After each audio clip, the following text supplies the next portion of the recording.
Hello, hello! So we're here on video number 6 out of the 7 videos that I'm doing for my 2024 Crochet Along, the Island Crochet Along.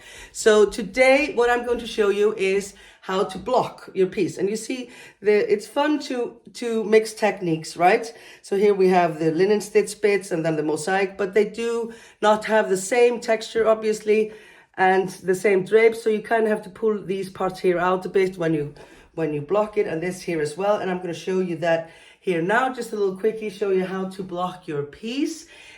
Just a little tip, if you're into, we like taking, beautiful pics of our work in progress.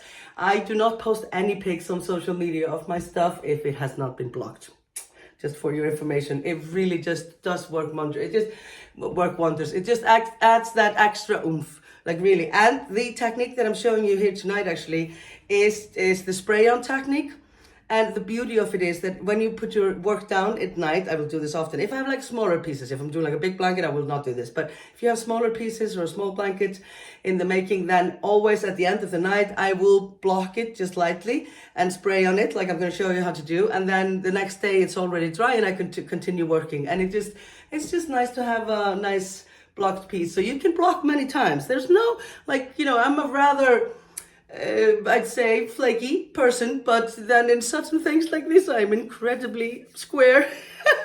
So I cannot stress this enough. Block, block, block, you guys. You can never block too much. It just makes your piece really pop. And here I have this here, and I actually show, you see in the video that I was blocking, this is at the same time. And obviously for bigger pieces, you just need something big to lay them out on. I use my parents' old camping mattresses. It's not mattresses, it's like thin like this, but you can use all kinds of stuff. But yeah, so really, if you want to get those crazy nice crispy pics of your work, do block and just block all the time. Oh, let's go. Okay, so now I have finished my piece here. Just did the same here at the end as I did in the beginning, and I've actually added one half double crochet row at each end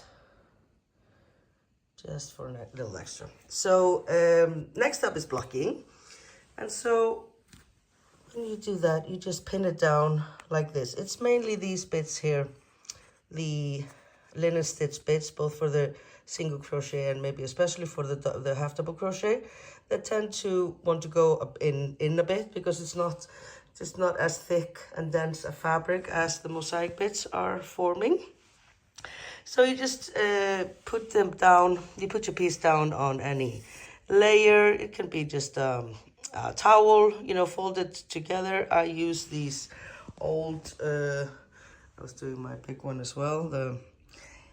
I use these old camping mats that are very nice. You can buy, whatever that you can put your little pins into, and then just stretch it out a bit like so that it's all nice and neat. And then just wet block it with, this is just some old soap bottle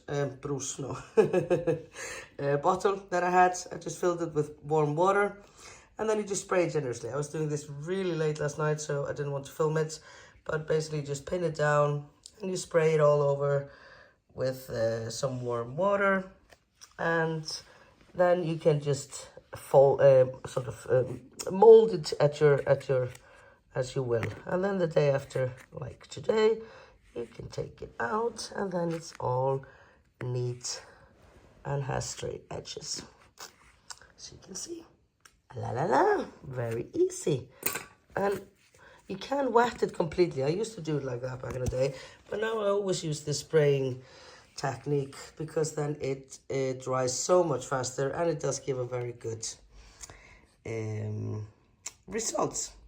So that's it for today. Just blocking your piece before tomorrow. I'm going to show you how to work the first row of the border stitch here into these different textured pieces here. It's not always the same now, so you have to kind of I want to show you that as well.